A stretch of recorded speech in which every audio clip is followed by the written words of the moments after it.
दोस्तों, इस वीडियो में हम आपको जानवरों से जुड़े कुछ ऐसे रोचक तथ्य बताऊंगा जिसके बारे में आप शायद ही जानते होंगे। जी हां दोस्तों, ऐसे जानवर जिसके पैरों के नीचे इंसानों के फिंगरप्रिंट की तरह अलग अलग प्रिंट बने होते हैं।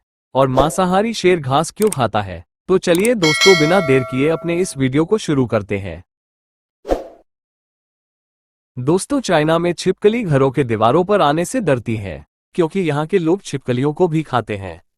असल में ये लोग छिपकलियों का लाखों की संख्या में खेती करते हैं और इन्हें मार्केट में बेच देते हैं क्योंकि यहाँ के लोग इन्हें तेल में फ्राई करके बड़े चाव से खाते हैं। इसलिए छिपकली इनके दीवारों पर आने से डरते हैं। दोस्तों, क्या आपको पता है कि यह पेंगोलिन नाम का जीव कीचड़ में क्यों नहाता है? असल बात यह है कि इस जीव का बहुत ही ज्यादा शिकार किया जाता है क्योंकि इनके बॉडी पर लगे स्क्रीन से कई तरह की मेडिसिन बनाई जाती है, जिस कारण शिकारी इन्हें देखते ही दबोच लेते हैं। इसलिए यह अपने आप को छुपाने के लिए कीचड़ और मिट्टी से नहाते हैं।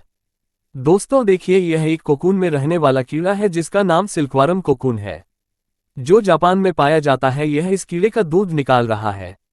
इसके दूध काफी मोटे होते हैं, इसलिए उनके दूध को पानी के साथ मिक्स करते हैं, जिसकी कीमत लाखों में होती है। वारस, ये दुनिया के सबसे यूनिक जानवरों में से एक है। इसके बारे में आप लोगों में से बहुत कम लोग जानते होंगे। यह उथले पानी और बर्फीले इलाकों में पाए जाते हैं। आजकल लोग इन्हें डॉल्फिन की तरह पालने लगे हैं, जिससे इस जानवर को बहुत परेशानी होती है क्योंकि लोग कई बार उनके लंबे दांतों को काट देते हैं। वैसे तो ये लगभग 40 वर्षों तक जीवित रह सकते हैं, लेकिन जू में रखने पर इनका उम्र घट के लगभग 20 वर्ष की ही रह जाती है। दोस्तों, क्या आप जानते हैं कि हर हाथी के पंजे के नीचे क्रैक होते हैं?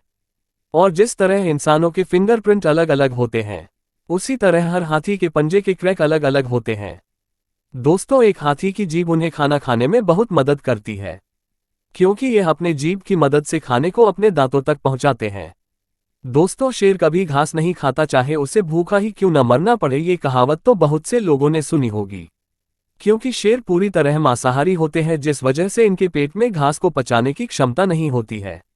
लेकिन जब कभी इनके पेट में जलन होती है या ये किसी खाने को पचा नहीं पाते, तो ये घास खा लेते हैं, जिससे इन्हें उल्टी होती है और अपच खाना बाहर आ जाता है और इनका पेट साफ हो जाता है। ऐसा ही काम कुत्ते और बिल्ली जैसे जानवर भी करते हैं। दोस्तों, ये बात तो आप सबको पता ही होगा कि एक मादा बिच्छू जब अपने बच्चों को जन्म देती है तो वह उन्हें अपने पीठ पर बैठा के रखती है और तब तक बैठा कर रखती है जब तक कि उनके बच्चे चलने के काबिल ना हो जाए। और इसी दौरान इनके बच्चे उनके पीठ को धीरे धीरे खाने लगते हैं, जिस कारण मादा बिच्छू की मौत हो जाती है।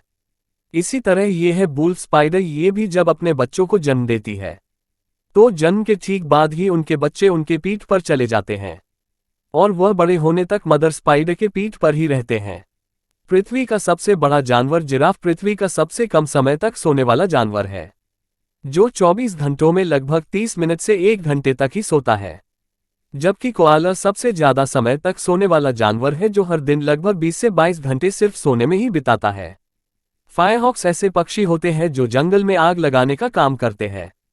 इन्हें जंगल में कहीं भी थोड़ी सी आग दिख जाए तो ये सूखी लकड़ियों की मदद से उस आग को फैला देते हैं और आग लगने से छोटे जीव अपने बिलों से बाहर निकलते हैं और ये पक्षी उनका शिकार करते हैं।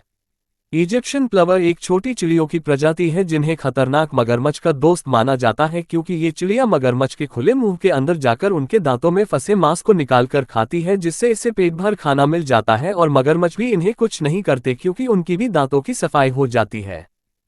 दोस्तों, अगर आप उल्लू को आज तक एक बेवकूफ पक्षी समझते हैं तो यह आपकी सबसे बड़ी बेवकूफ़ी है क्योंकि जितना आप सोच भी नहीं सकते, उल्लू उतनी ज्यादा बुद्धिमान होती है, चाहे बात हो शिकार करने की या फिर शिकार ढूंढने की, क्योंकि इनके आंखें अंधेरे में इंसानों से 1000 गुना अच्छी देख सकती हैं और उनके नुकीले नाखून और चोंच शिकार को दबोचने के लिए काफी है।